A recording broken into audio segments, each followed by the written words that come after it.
Hey friends, Andy Jenkins here with Crosswinds Foundation for Faith and Culture and the Warrior Hope podcast. Now, every week on this podcast, here is what we try to do. We endeavor to connect veterans to their next mission. The most common obstacles we see in connecting to your next mission are isolation, that is trying to do it alone, and unresolved hurts, unresolved, unprocessed pain from the past. Dealing with both of those are important. Here's why it matters: because you have a purpose and other people are affected radically by you walking out that purpose, by you living that mission. Those people include family, friends, and fellow service members. We talk all about that in the Warrior Hope curriculum. I'll put a link to all of this in the show notes below. Now, today, I am bringing back my friend Eugene Cuevas, who shot the film for, edited, did the stuff for the first two documentaries that we released. That was the film Invisible Scars, which dealt with PTSD, specifically as it relates to war-related or deployment-related trauma. He also did the same for the second documentary, Honoring the Code, which deals with the issue of moral injury. Now, don't worry if you don't understand the difference between what those two items are. I'm going to come back in a couple weeks, and in one of the episodes, looking down here at the notes, in episode number 8, actually next week, this right now is episode number 7. Episode number 8, I'm actually going to share with you some teaching on what moral injury is, because I really believe that this issue is bigger than the topic of PTSD. In fact, I really believe Andrea, in the previous episode, she really had that extra bit of information that she shared at the end, if you remember that, about people that were calling the VFW wanting to take their life, and how they got people connected together through the group, the Warrior Hope group. Those phone call numbers went down. I really believe that a lot of the people who make the phone calls and who are contemplating taking their life, I really think that a lot of that has to do, my opinion, with guilt and shame, that is moral injury, than it does PTSD, post-traumatic stress disorder. We'll talk a little bit about that in the next week. Another thing you picked up on the previous episode was they're using this book. So they've got simultaneously veterans going through this book, and they've got family members studying this book. This is Hope for the Warrior Family. Today, Eugene is going to talk not about this book, but about the project that this book has now led us to. So if you put it in the timeline, we talked about PTSD, then we talked about moral injury as a group, as an organization, Crosswinds, and then how all of this applies and pertains to the family. Now, Eugene has been in the process. You're going to hear it in the conversation. He shot the film.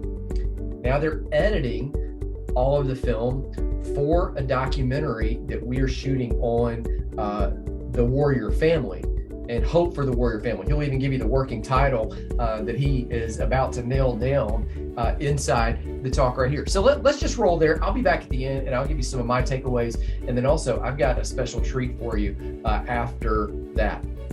Here's the talk with Eugene Cuevas. Okay, so I'm back with Eugene Cuevas. Eugene is the guy notoriously who shot, directed, edited, all the stuff on Crosswinds documentary number 1, Invisible Scars, which is about PTSD, post-traumatic stress disorder. Specifically, it has to do with veterans. And then the follow-up, documentary number 2, Honoring the Code, all about moral injury. You might know of that as survivor's guilt or guilt and shame, again, targeted really as it pertains to the military. Today, I'm here with him again because I want to really tell you about this project. Can't release it yet. I am going to put a link in the show notes, though, where they can see a clip from something that you guys have edited there, Eugene. But is there a title yet for this?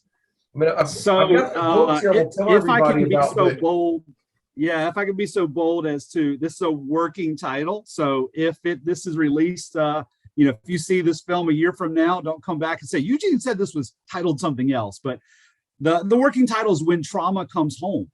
Okay. And what we're looking at in this new film, Andy, is the impact of trauma, whether that's PTSD or moral injury, the impact on the family. We've done so much work already about the individual veteran and their experience, but what we find time and time again is that those traumatic events are not just something that are impacting the veteran, but it impacts their entire family. Well, I'm glad you said that. It makes so much sense because we've seen that, kind of on my side. I'm not the guy that shoots the film and all of that at Crosswinds. My part in that has been, we took the documentaries that you shot, and evidently, you guys did a great job because those documentaries, Invisible Scars and Honoring the Code, created a lot of conversations. That was the goal with Front Porch Media, as we talked about in a previous episode that you were on, was really to get the conversation going, to talk about things that people were dealing with, things that mattered in culture. And so a lot of people started reaching out to Crosswinds and say, hey, I've been affected by this. What do I do? Where do I get help? And so that it's a much longer story, but that eventually led to the Warrior Hope Manual, where 10 weeks, it's a curriculum that veterans go through, and they're interacting with other veterans, talking about overcoming hurts of the past, and not just overcoming hurts of the past, but identifying the next mission so that now they're walking in their purpose, really defining that. Through all of this, we had family members reaching out to us saying, hey, what you're teaching and leading and what they're going through is incredible, but what about the family? Because the idea is, just like in my family, if somebody in my family has a big medical issue, and all of a sudden they're diagnosed with something, that really affects all of us. It affects us emotionally. It affects our schedule. It affects us financially. It affects maybe what we can do, whether we can go certain places or not, or get out of the house. It affects our routine. It probably affects our diet. If it affects one person in the family, it affects all. Yet, surprisingly enough, when it comes to mental or emotional health type issues, we don't always make that leap.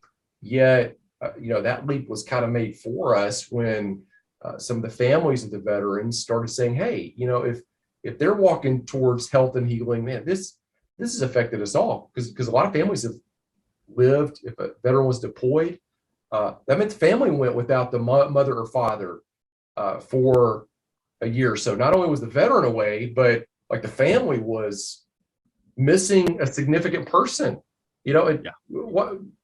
Flesh that out a little bit.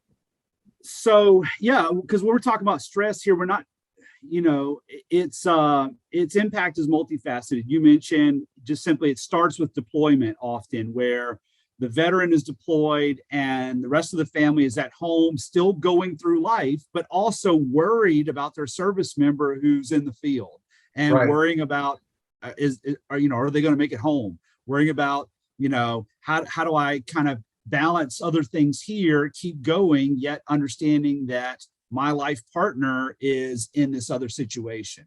So that stress begins there.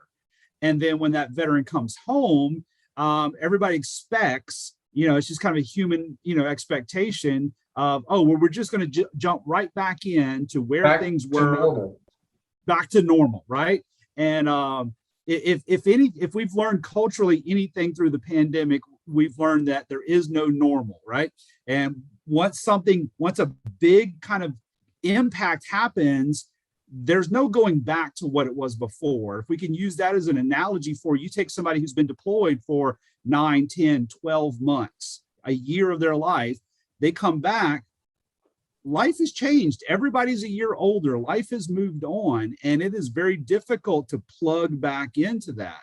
And that leads to just natural, conflicts of how do we manage things in our home? How do we respond to our children? How do we manage work and family responsibilities, and plugging back into that? And that's if there's no major trauma in that veteran's experience. If you add a major trauma like a PTSD experience or some kind of moral injury on top of that, then it compounds. All of those conversations that we were having with people, reaching back out to us, they really led, during this is actually a pandemic project. Bob and I wrote this book right here. I don't know if you can see the title right there, Hope for the Warrior Family. That's actually a picture of his mom and dad right there on the cover. And I think through the process of this, I'll have to get him on and recording sometime. It was really through the process of studying this that he looked back and thought, you know what, I bet war actually affected my dad in ways that we didn't realize growing up. That really became the launch point for this book. And, we just go through all of it here, just really applying lessons we had learned from others to saying, hey, this does affect the family. Here's ways it does affect the family. Here's what you can do on your side if trauma is involved. Here's things to say. Here's things not to say. Here's, where to get help. Here's why they won't talk to you. They're trying to protect you. All these things, how to build a team. We use that analogy at home. So I'll put the link down again in the show notes where they can grab hold of this book. But as we were dealing with this book, really, Bob had this idea, and then we received a few grants that were able to take care of this, is, hey, we need to get this on film, and we need to start exploring this more in the same way that on film you had captured what is PTSD as it relates to the veteran community, what is moral injury as it relates to the veteran community. So now, springing from this book, which sprang from those resources, you were, I guess, recruited again, because you were at the time not working with Crosswinds, like you'd moved in a good way to other things. And Bob's like, we're going to get another director and filmographer, and we're going to get another team to do this. And so he's like, we'll call Eugene again. And so you came back for the project, and man, you guys started interacting with people and got into some heavy stories about from the family side about the trauma. Tell us what you saw, sensed, and felt throughout that experience. Yeah, we learned so much about this topic through the process of making the first two films, but we didn't have as many of those family stories. So right from the beginning, we knew that we needed to talk to some professionals, to some counselors and what have you, but we needed those family stories. And so we started looking out to individuals who were willing to sit down as a couple, as children and parent or whatever, those kind of family units, to sit down and talk about their experiences together. And so what we've done, Andy, is we've captured lots of different kinds of family impact stories of marriages that have been on the brink of dissolution because of stress and trauma and undiagnosed issues. We've seen families that unfortunately have had the ultimate loss. And one of the things we've talked about a lot in our previous films is the number of veteran suicides that we continue. Well, when that veteran takes their own life, the family is impacted. The family is impacted for years and years to come. And so we've talked with families about that.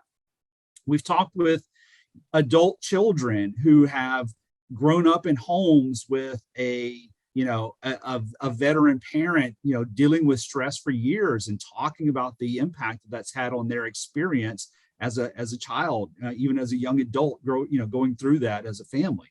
So these are the kinds of stories that we're trying to now, compile together in a documentary. It's a little more, like I said, multifaceted than our previous two topics. And so that presents a little bit of a challenge in the filmmaking process. But there's some just incredible stories out there, the things that families have been through and the ways that they have, found to overcome. So when you shoot a documentary, you don't always know where it's going to go. I mean, that's part of the process of the getting in and having the story and getting the information. You just kind of follow it out, and you're kind of finding all of this out. You're kind of doing your research when filming it. So it steers you in multifaceted directions. Much like the guy that shot the documentary Icarus and thinks he's just going to talk about do steroids enhance your performance. That's the question he thinks and then it kind of steers, all of a sudden he's uncovering the entire Russian doping scandal at the Olympics. Nobody saw that coming. Now, I don't think we've got a revelation as big as that in this story. at the same time, what are some of the surprises that you bumped into as you start interacting, interviewing, getting the stories of families on film? I think the biggest surprise to me, Andy, is looking at the ground that we've gained in the last 10 years in helping veterans to deal with trauma. Yeah. His big thing, but where we have a major void in our counseling and cultural materials is that there are so few resources available for the family, which is one of the reasons what you guys are doing with Center of Hope is so important, because there's just this gap, and families are often left on their own. They may send their veteran to the VA for counseling. They may, connect their veteran to some other, military resources, but often the family themselves are left to process on their own. Like when there are families that are, and I certainly wouldn't equate a veteran with cancer, but I do know that when there are cancer survivors, people going through, a lot of times there are courses and things for the family. When there are addiction issues, again, wouldn't equate, not a one-to-one correlation, but I remember having a family member going through an addiction rehab years ago, and they had courses for the family to learn, to understand, to explore, to find healing for themselves, because they had been dealing with, behavioral things. And again, so it makes sense. I genuinely asked the question, didn't know what you were going to say, but that rings true now that you say that. It seems so obvious because so many people have reached out about that. And we made this curriculum. We wrote this. This was in the rear view. The documentaries you shot before were in the rear view mirror when we wrote this.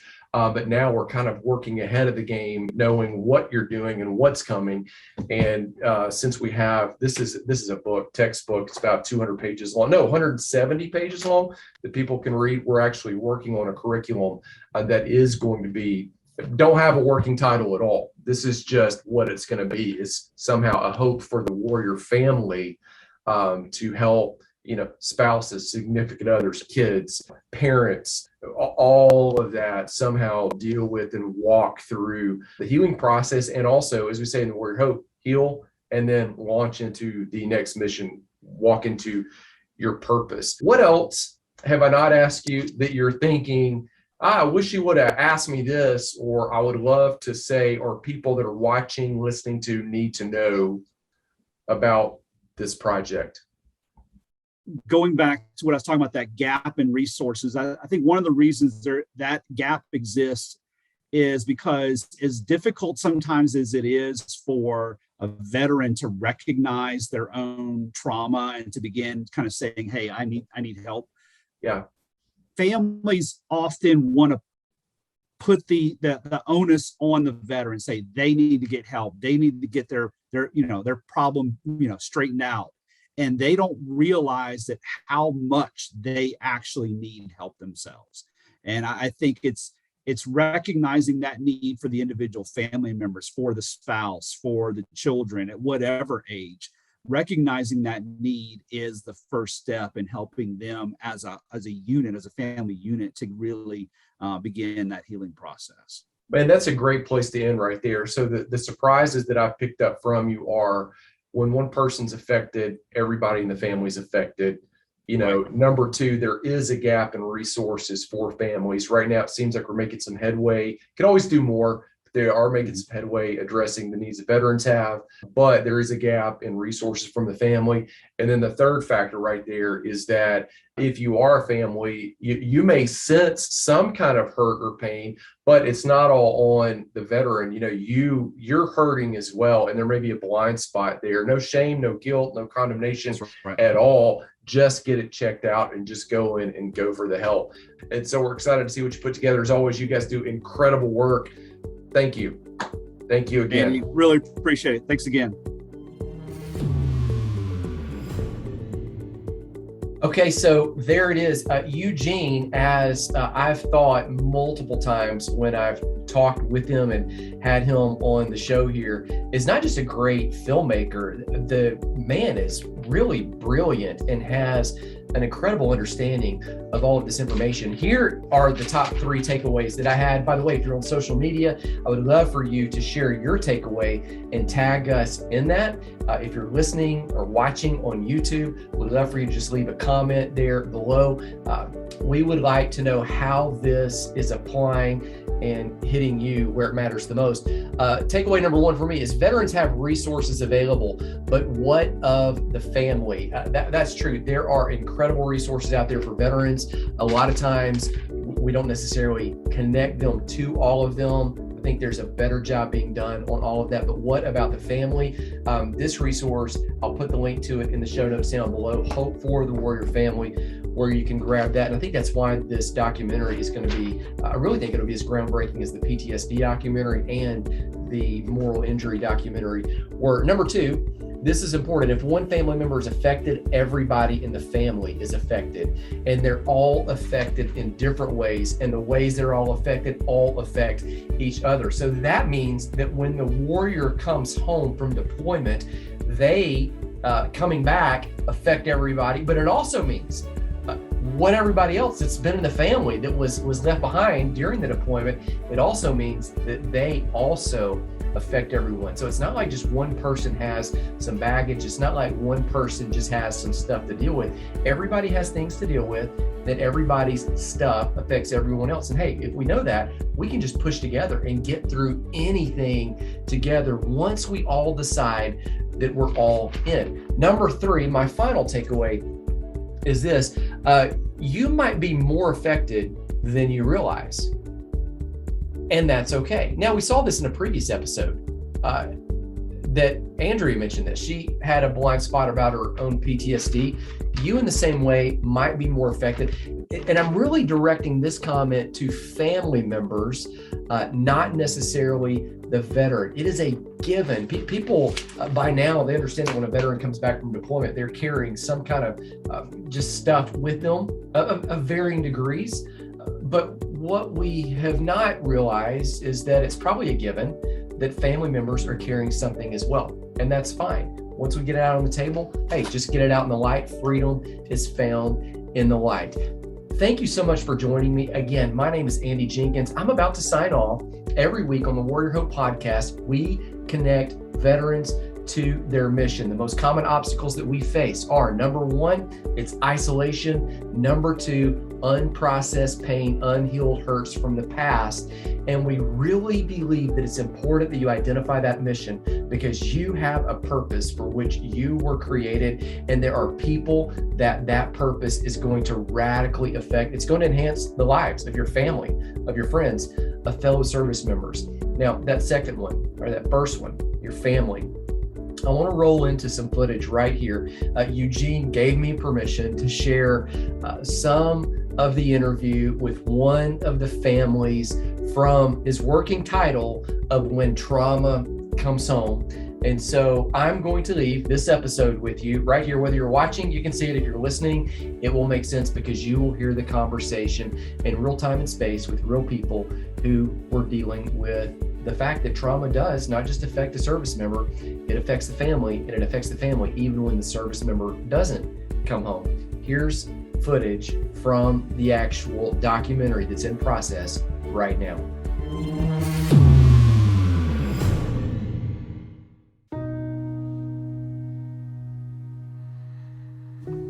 My instincts of being a father kicked in. I need to fix this. I got to fix this. How do I fix this? Where's my son? What do we have to do? I got to fix this. Oh my gosh. Like, what do I do? I have 2 parents that are grieving because they lost their son, but like, hot dang, I just lost my best friend. Like, how is this? What? Your mind just starts going a million miles a minute. And the mom radar knew that life was forever going to be different. You know, when you're at work, you can't be on your cell phone, and my cell phone kept ringing. And it was the first time it went off, I noticed that, because you can glance and see the phone number, and I thought, well, I don't know that number. So this went on all afternoon. My phone kept going off, and I kept ignoring it. One of my coworkers, I work in a call center. one of my coworkers came over and she said, I want you to come to the lobby with me. And all of a sudden, I became like a belligerent little 2-year-old, and I'm like, no, I'm not going to the lobby. Because I knew what was there I didn't want anything to do with. And Kimmy says, no, come on, Nan, let's go. And she had to take off my headset for me, put it on my desk. She had to take me by my hand and drag me. Nicole was at school. Paul was at a Boy Scout camp.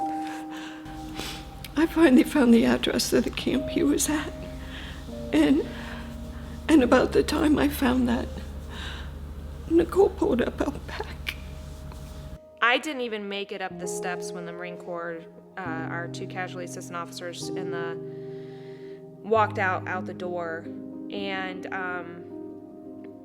you have that realization of like, you want your brother to surprise you. You know, like they have like at the Dayton Dragons game where like sometimes the mascot will be the, you know, sibling or the dad or the son, and they're hiding and they come out as a surprise.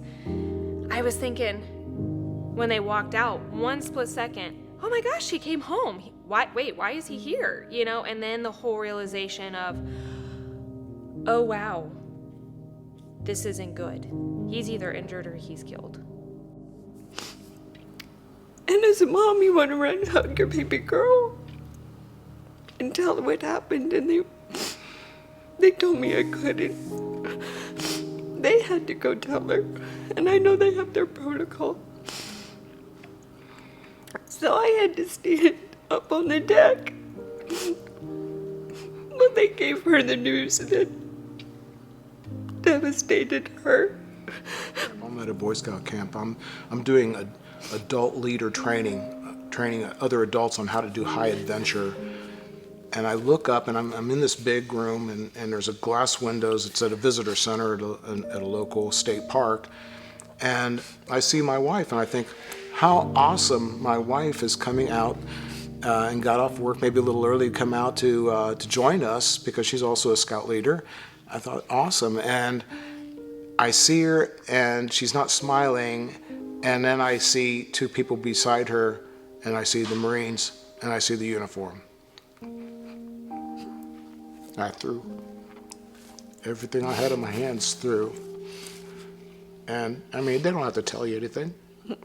Like, oh my gosh, like what do I do? I have 2 parents that are grieving because they lost their son, but like, hot dang, I just lost my best friend. Like, how is this, what, your mind just starts going a million miles a minute. What's gonna happen? What are we gonna do? Where are we gonna go?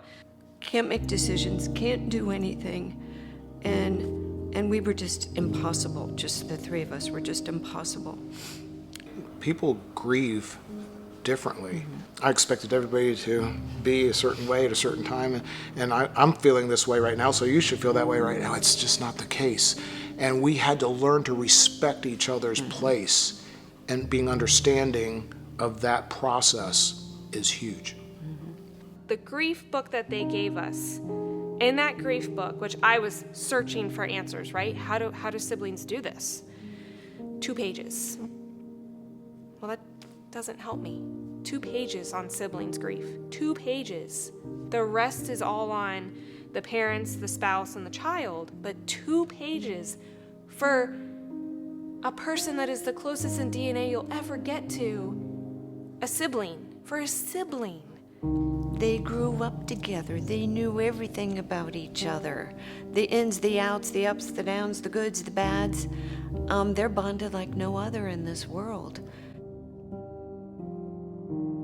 One of the things I come to understand is that when folks come up, they see us, the parents of the child, and they come up and they want to talk to us and give condolences and connect with us, and not realize that standing next to us is our daughter, who actually was the closest to our son of anyone during his lifetime. So when my unit got back, I believe it was in October, we had a big old memorial service for the individual was really lost. And after the memorial service, the next morning, they had the Purple Heart service. So I was given my Purple Heart that day, and at the end of the ceremony, and I sprinted up to Paul and Annette Zanowick. And so all these Marines get up, and they go that way. Oh, you know, they left the parade field, and they're going back to the wherever. And so here's this flood of Marines, and then all of a sudden, one of the Marines comes back, and he is running back to me. And he came up to me and stood beside me. I couldn't hear what he said because I had already read his name on his shirt, and it was Erlandson. And I know who Erlandson was. He was the young man Rocky's unit saved the morning of June 3rd. And so he's talking to me, and he placed his Purple Heart in my hand and closed my hand around it, and then went running back across the parade field. And if you're a family that's suffering loss, a tragic loss of a family member, don't try to think that you're going to be okay and you can do this on your own. My recommendation would be to reach out to get some help, whether it's a clergy or if there's counseling involved like there was with us with VA. Seek it out and get it. Talk to someone, get your emotions out. For me, it became understood that talking about it was better than not talking about it. As hard as it was to talk about it, I would still cry. probably always will. Even in the face of incredible loss, there is hope for healing. What really strikes me about the Zanowicks is the way that they have clung to one another through this tragedy, and now are an inspiration for others. If you or a family close to you has suffered this kind of loss, consider what we learned from the Zanowicks. Seek counseling, talk to others who have walked this road before you, and look for ways to honor your loved one. Even though the wounds remain, there is hope for healing. If you'd like to learn more about how Crosswinds is helping families like the Zanowicks, visit us at warriorsonmission.org. And if you have found this content meaningful, consider a charitable donation to Crosswinds. Thank you. Go your own way. Go your own way. Leave behind everything you fear. Turn and face the sun.